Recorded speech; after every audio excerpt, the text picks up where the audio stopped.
D'où te viennent tes blocages financiers? Comment les identifier et surtout comment t'en libérer? C'est ce que nous allons voir dans l'épisode du jour. Bienvenue sur le podcast Aligné. Je m'appelle Aline et je suis mentor spécialisée dans l'alignement de soi. Dans ce podcast, je te partage des astuces pour que tu te remettes au centre de ta vie de la façon la plus simple possible. Avec moi, pas de bullshit, je vais te montrer que tu peux être aligné et apaisé. Alors c'est parti pour matérialiser la vie de tes rêves sans limite. L'argent, c'est une source de stress pour toi et tu penses probablement que tu manques d'argent, que tu n'as pas assez d'argent et comment est-ce que tu peux faire pour gagner plus d'argent? C'est la première chose, c'est le premier point. Quand on parle d'argent, c'est le premier truc qui vient, c'est j'ai peur de manquer. J'ai peur de pas avoir assez d'argent et du coup, comment je peux faire pour en gagner plus? Alors déjà, c'est pas du tout ce qu'on va traiter dans cette vidéo. J'en ai déjà parlé, c'est dispo dans une autre vidéo, je te mettrai le lien en dessous. Parce que ouais, ces peurs, elles existent, il y a tout un truc pour s'en dégager, etc. Tu l'as dans l'autre vidéo. Mais il y a un autre point qui est important dans tout ton process d'évolution de ton rapport à l'argent. Il y a, je dirais même que c'est plus important que l'histoire de la peur du manque d'argent. Parce que c'est ce qui fait, ce point dont on va parler, c'est ce qui fait qu'aujourd'hui, tu as l'impression, tu as le sentiment de manquer d'argent. T'inquiète, je vais pas plus te faire patienter. Ce point, c'est les conditionnements. Et c'est vraiment important que tu mettes le nez dans ces conditionnements. C'est ce qui va te permettre de faire évoluer ton rapport à l'argent. Parce que même si tu travailles sur tes peurs, tant que tu n'as pas fait le tri dans les conditionnements, tu ne seras pas à même d'incarner réellement ton plein pouvoir par rapport à l'argent. Il y aura toujours, et le truc c'est que des fois c'est souvent même inconscient. C'est-à-dire que tant que tu n'as pas travaillé tes conditionnements, tu vas avoir encore des blocages, des choses qui vont freiner le rapport que tu veux réellement avoir à l'argent. Par exemple, moi je sais pas, tu veux incarner quelqu'un de millionnaire, si tu n'as pas travaillé sur tes conditionnements, ça va être plus compliqué d'arriver au million. Et même si tu arrives au million, tu serais envahi de peur, de stress, etc. Donc, c'est important de prendre en compte cette étape-là, les conditionnements. Les premiers conditionnements dont on va parler sur cette vidéo, c'est les conditionnements liés à la société.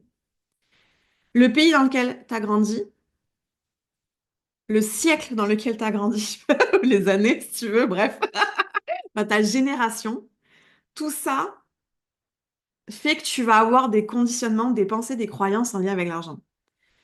Si on a grandi en France, on ne va pas avoir les mêmes croyances que si on a grandi aux États-Unis, si on a grandi en Inde, si on a grandi en Chine, etc. Il y a des croyances communes en lien avec notre génération, en lien avec plein d'autres choses, mais il faut vraiment prendre conscience que l'endroit où tu as grandi va impacter ton lien à l'argent, va impacter les croyances que tu as en rapport avec l'argent.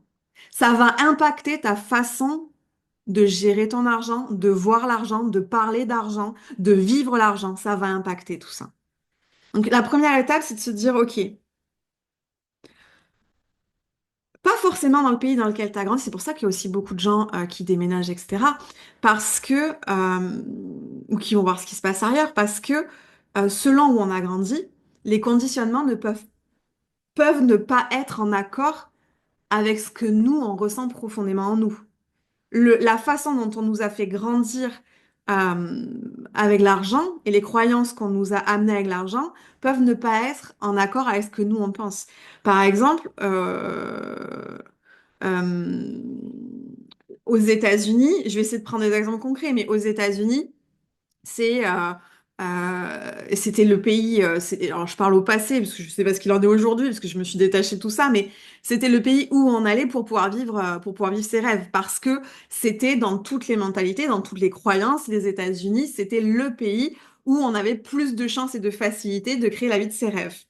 Est-ce que c'est réel ou pas? Je n'en sais rien. Je ne suis pas là pour lancer un débat là-dessus. Je prenais vraiment un exemple pour que tu puisses prendre conscience que vraiment ça joue en nous. Donc vraiment, il y avait ce truc dans la tête de je vais aux États-Unis, je vais pouvoir vivre la vie de mes rêves. Je vais pouvoir réaliser mes rêves. Parce que probablement, et là encore, je ne sais pas, je ne lance pas de débat, peut-être que dans les croyances, c'était plus facile là-bas. Tu vois, c'est ce genre de choses. On a grandi dans dans des cultures qui vont amener une croyance à l'argent. Les médias français vont avoir une façon de parler de l'argent qui ne sera probablement pas la même que les médias américains, que les médias marocains, que les médias espagnols, que les médias japonais, etc.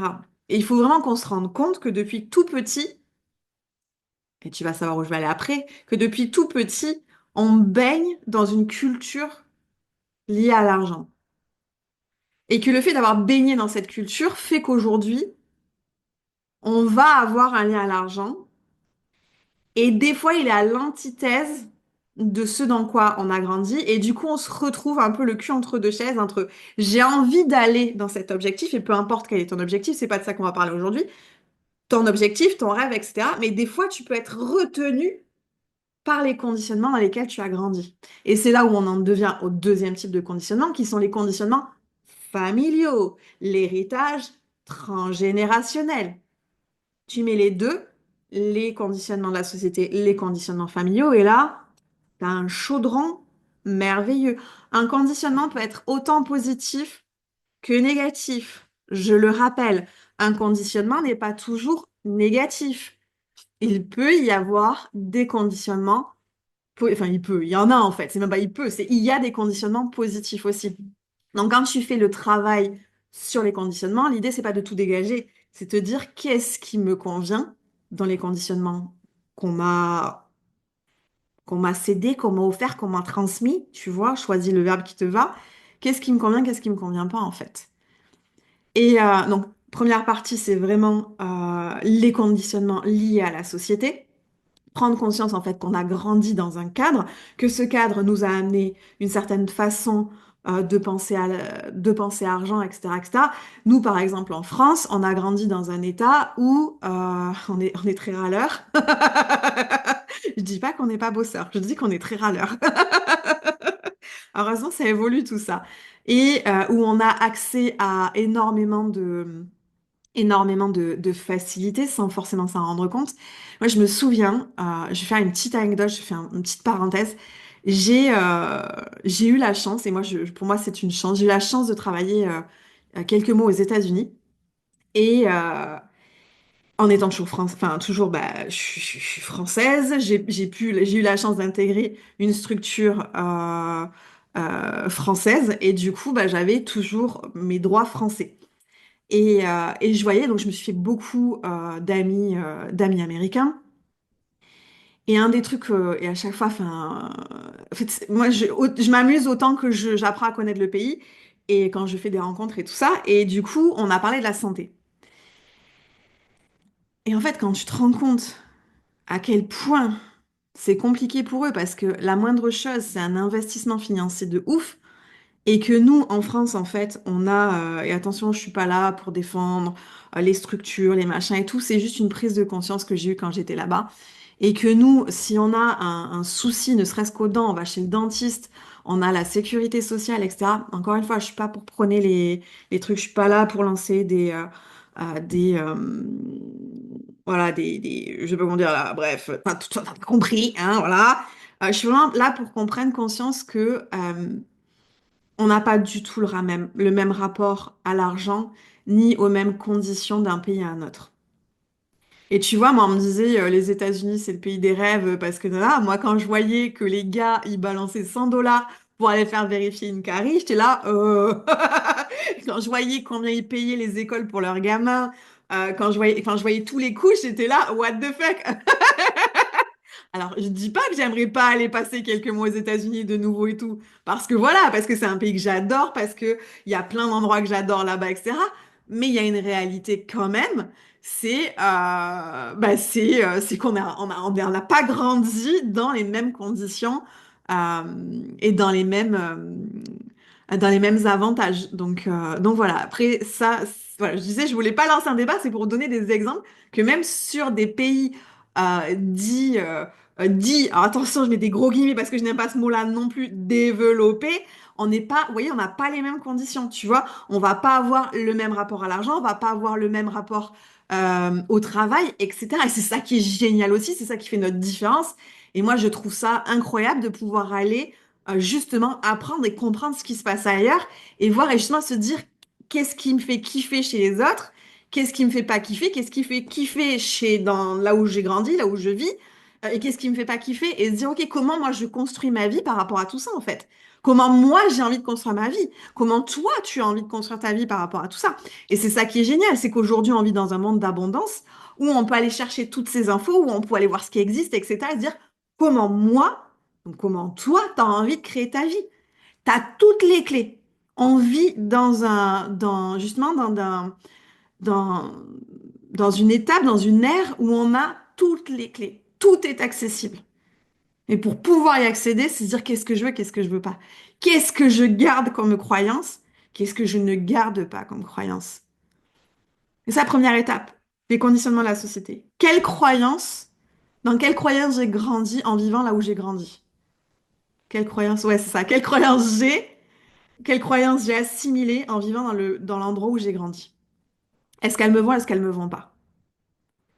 Et c'est pareil avec l'héritage familial. En fait, depuis que tu es tout petit, ta famille, elle a une façon de fonctionner avec l'argent. Peu importe ton niveau social, peu importe combien il y a de thunes sur le compte en banque de tes parents, qu'il y en ait, qu'il n'y en ait pas, tu as grandi avec un modèle financier. Que tu aies eu des parents ou pas, peu importe qui t'a élevé, même si c'est pas tes parents qui t'ont élevé, il y a un modèle financier. Il y a un modèle de croyance en lien avec l'argent qui s'est développé en toi. Il y a une croyance qui dit que c'est plus facile pour des gamins issus de familles riches de réussir. À toi de déterminer si c'est une croyance ou pas. Il y a un truc là-dessous, en fait. Et encore une fois, là, c'est vraiment des croyances. Mais il est fort possible, et c'est pas sûr, que dans ces familles-là, on leur apprenne la gestion financière. Ou pas. Moi, j'ai pas grandi dans une famille de riches. J'ai vu mon père s'occuper de l'argent, j'ai vu mon père gérer vraiment les finances, etc. Dès lors que j'ai été étudiante, je me suis occupée de mon argent et je me suis toujours occupée des finances du foyer, même quand j'étais mariée. Donc, et ça n'a aucun rapport avec le niveau financier, le niveau de richesse de ma famille. C'est simplement que j'ai eu cet exemple-là.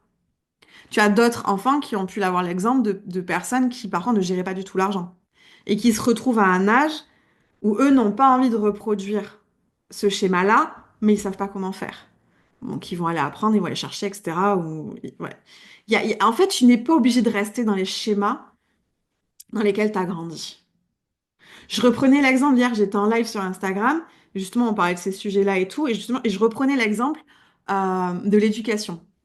Moi, j'ai grandi avec une certaine éducation, j'ai grandi avec un certain lien avec ma mère, j'ai grandi en tant que fille, en tant que femme dans le monde d'aujourd'hui.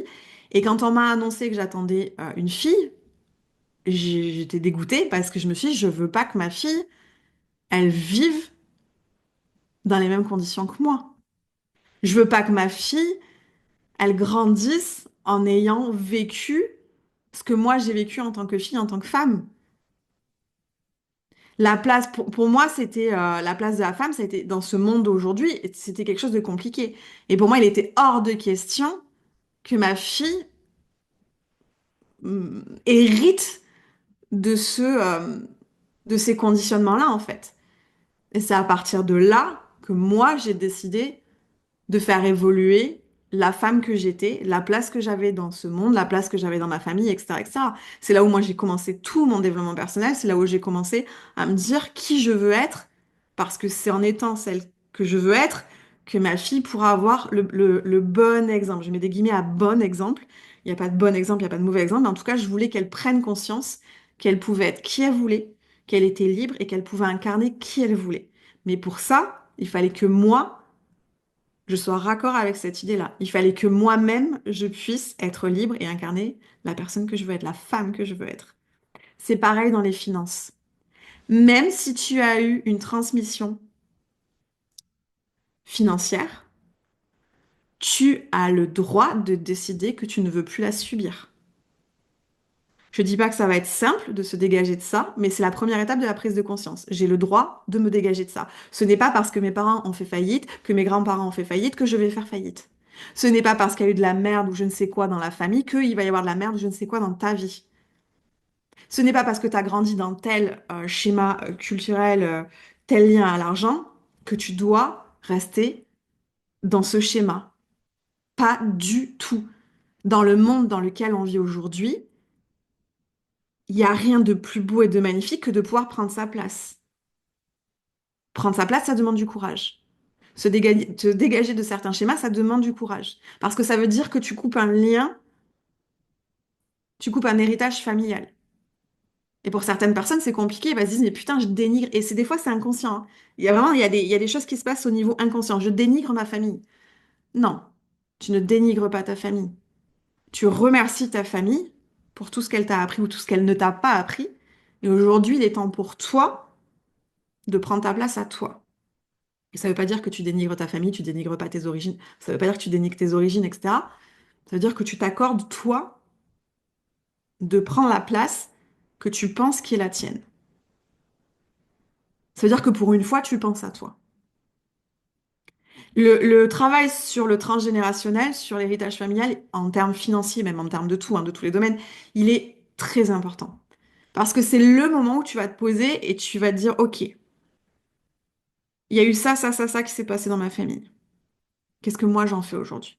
Est-ce que je veux être? Est-ce que je veux continuer dans, dans cet héritage, dans cette transmission? Ou est-ce que je veux être la rupture? Ça peut être compliqué des fois d'être la rupture, même pas des fois. C'est compliqué d'être la personne qui change les choses. C'est compliqué d'être la personne qui veut plus repartir dans les mêmes schémas. Ça demande du courage, ça fait peur, ça demande de l'adaptation, mais ça veut dire, enfin, c'est puissant parce que ça veut dire que tu as une force en toi qui est merveilleuse et ça veut dire aussi que tu écoutes ce que tu as vraiment envie, que tu écoutes cette force qui est en toi et que tu vas suivre cette direction-là. Et c'est là que la magie, elle se passe. C'est là que ça devient merveilleux. C'est là que tu commences à dégager, à te dégager de ces peurs, à te dégager de ces croyances limitantes, à te dégager de tous ces freins. Et c'est là que tu commences à vraiment aller dans les énergies d'argent qui te conviennent à toi. C'est là que tu commences à aller surfer sur les croyances et sur ce qui te convient à toi. C'est là où tu te dis, j'ai le droit, je mérite, j'ai le droit. Comme dans tout cycle de la vie, il y aura des hauts, il y aura des bas. Il y a des moments où tu te diras, mais pourquoi je fais ça, bordel? Il y a d'autres moments où tu feras, putain, j'ai compris. Il y aura plus de fois où tu te diras, putain, j'ai compris que, de toute façon, quand c'est compliqué, faut accueillir, on se pose, ok, c'est normal aussi, parce qu'en fait, plus tu vas dans ta direction, plus tu vas dans la direction que tu as choisie pour toi, plus tu te déconditionnes de ce qui te convient plus au niveau familial, au niveau de la société, plus il va y avoir des moments où tu vas avoir besoin, en fait, de te recueillir, entre guillemets, de vraiment de faire face à toi-même et te dire, ok, parce qu'en fait, c'est des espèces de mini-deuils. C'est des deuils, en fait. Ok, bah, je laisse derrière moi un temps de ma vie, je laisse derrière moi la personne que j'ai été pour accueillir cette nouvelle version de moi, pour accueillir ce nouveau cycle de ma vie. Ce serait mentir que de te dire que c'est tout le temps merveilleux. Il y a des fois où vraiment tu as besoin de te poser et de digérer les évolutions. Mais plus tu te dégages des conditionnements qui te retenaient, tu te dégages de tous ces freins-là, plus t'as ta flamme intérieure, plus t'as ton énergie, plus t'as ton magnétisme. Et je parle vraiment aussi, tu vois, de genre de ce que t'envoies aux gens, de l'incarnation que t'es et tout, qui s'anime. Et c'est là où t'as plein d'opportunités, t'as plein de choses qui se mettent en place. Et c'est plus la peur qui va te faire prendre les décisions. Et j'aime bien quand je dis, c'est plus la peur, c'est le cœur. Non, c'est vrai en plus, c'est plus la peur, c'est le cœur qui te fait prendre les décisions. C'est mon cœur, il me dit que j'ai vraiment envie d'aller là-bas. Ah, t'auras peut-être un petit peu peur, c'est normal. Ça nous le fait à tous. Tu sais, même les gars qui sont à des niveaux de ouf, Je sais pas si ça t'intéresse ces sujets-là, mais n'hésite pas à les fouiner et tout. Même les gens qui sont à des niveaux de ouf, ça reste des êtres humains.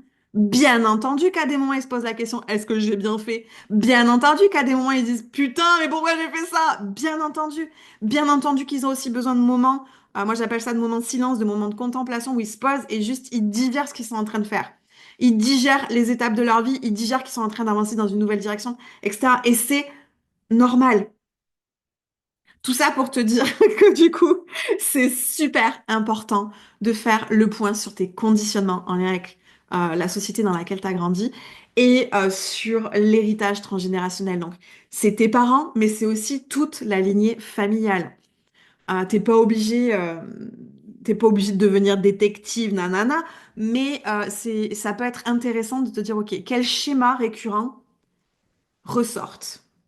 Ça peut être des schémas de guerre, ça peut être des schémas de trahison, ça peut être des schémas d'abondance, ça peut être des schémas entrepreneuriaux, ça peut être tout et n'importe quoi. Ça, il n'y a que toi qui sais avec ta famille. Et du coup, de te dire, OK, ouais, j'aime bien cette transmission. Celle-là, je l'aime pas, je vais la dégager. Celle-là, je veux bien surfer dessus. Ou alors, j'ai envie de faire quelque chose de complètement différent. Bref, c'est vraiment, ça te permet de te poser, de te dire, OK, là, toi, là, qui m'écoutes, t'as envie de quoi? C'est quoi tes rêves? C'est quoi la direction que tu veux prendre? Là, si on est honnête, toi et moi, t'as envie d'aller où? T'as envie de faire quoi dans ta vie? Et niveau monnaie, monnaie, niveau argent, t'as envie de quoi? Mais vraiment avec le cœur, pas avec le manque, pas avec la peur, avec le cœur. T'as envie de quoi? Tous les rêves sont bons. Tous les objectifs sont bons. Il n'y a pas de petit, il n'y a pas de gros. Tout. Tout. Parce qu'en fait, on est tous des individus différents. Donc, quelque chose qui va être hyper important pour moi, ça peut être de la merde pour toi, etc. Tu vois ce que je veux dire? C'est toi qui sais dans quelle direction tu veux aller. Et là, je sais pas pourquoi j'ai Cristiano Ronaldo qui vient dans la tête. Tu crois que le gars, il s'est posé la question de savoir ce qui nous importait à nous? Le gars, depuis je sais pas quel âge, Cristiano Ronaldo, son seul objectif, c'est d'être le meilleur du monde en football. Il a pas lâché. Le gars, il a pas lâché. Peu importe les conditionnements familiaux, peu importe d'où il venait, le gars, il a pas lâché son rêve. C'est ça que je veux voir chez toi. Qu'est-ce que tu as là-dedans? C'est quoi ton rêve? C'est quoi ton envie? Et maintenant, on va décider comment tu vas y aller. Est-ce que tu es prêt à y aller vers ce rêve? Est-ce que c'est bon là? On va y aller? Parce que moi, c'est bon, hein. Alors, tu me dégages les bagages, là, tu me dégages les conditionnements qui te conviennent plus, tu me dégages les bagages familiaux qui te conviennent plus. Je dis pas de tirer un trait sur ta famille. Attention, pas du tout. Pas du tout. Sauf si tu en as envie, tu fais ce que tu veux. C'est pas ça. Mais par contre, on ne garde pas les conditionnements, les croyances, les schémas qui ne nous conviennent plus. Comment on fait, Aline? Alors déjà, de ton côté, tu peux faire le point. Tu peux faire le point, tu peux prendre une feuille et faire le point vraiment sur dans ta famille, c'était quoi le lien à l'argent, etc., etc. Voilà, tu peux, il n'y a pas de souci. Si tu veux que je t'accompagne là-dessus, j'ai créé un programme qui s'appelle Abondance et on fait tout ça. On y va point par point. On va dans les conditionnements de la société. On va dans les conditionnements dans tout le transgénérationnel. En fait, le premier module, on va bosser sur les constellations familiales liées à l'argent. Parce qu'en fait, moi, je veux que tu dégages tout ça. Je veux que tout ça, ça te freine plus. Je veux que tu puisses être OK avec toi-même et te dire, OK, moi, maintenant, j'ai les bonnes bases, j'ai les bases positives, j'ai les croyances positives, j'ai tout ce qu'il me faut pour continuer. Ensuite, on va aller retravailler ce que moi j'appelle la connexion à l'abondance. C'est que autant dans le monde matériel que dans le monde énergétique. Quand je parle d'énergie, je parle vraiment de toi, de ce que tu incarnes, de ton énergie, de tes émotions. Et on va aller, en fait, c'est un boost, c'est le mindset, tu vois, c'est l'état d'esprit. C'est vraiment aller booster là, tout, toi, sur toi, toutes tes croyances justement liées à l'argent. Et on y va. Dans le module 2, on y va. Et l'idée, c'est de rebooster. T'as fait le vide, bah maintenant on va remplir qu'avec du bon, tu vois. T'as dégagé toutes les croyances qui allaient plus, tous les conditionnements qui allaient plus. Eh ben maintenant on va les remplir avec du positif. On va les remplir ta batterie d'énergie positive en lien avec l'argent, tu vois. Et là, bam, tu vas te reconnecter à tes rêves à toi, à tes envies à toi, à tes objectifs à toi pour aller dans cette direction-là. Et surtout, l'objectif, quand j'ai créé Abondance, c'était que tu puisses maintenir cet état d'esprit, maintenir ces énergies positives en lien avec l'argent. Le troisième module, c'est incarner sa richesse.